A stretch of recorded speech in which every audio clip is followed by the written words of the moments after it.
In this segment, we want to talk about what happens when you've been accused of DUI. Todd, are the cards stacked against you in that case?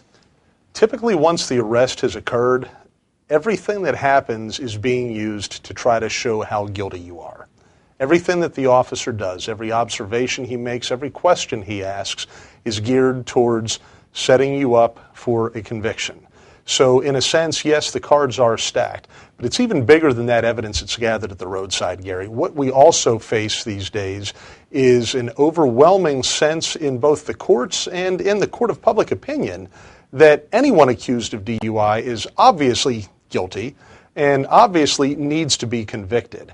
And so what we find is often our biggest challenge is not the facts of the case themselves, but rather the emotional sentiment that we have a struggle against. Todd, I've got to imagine that many of these cases are videotaped. As an attorney, do you get access to that videotape? If a videotape is present, Gary, we do get access. Unfortunately, in West Virginia, there seems to be an incredibly small percentage of cases that are actually videotaped at the arrest scene. We see maybe 5 to 10% of cases that come with a video. I wish that we had more. Some states, in fact, have mandatory video laws. It's both for the protection of the officer and for the protection of the accused. But we don't have a law like that here, so unfortunately, we don't often have that luxury. When we do, though, there's usually a lot of great information that can come off of that video that oftentimes goes directly towards my ability to change the outcome of the case for my client.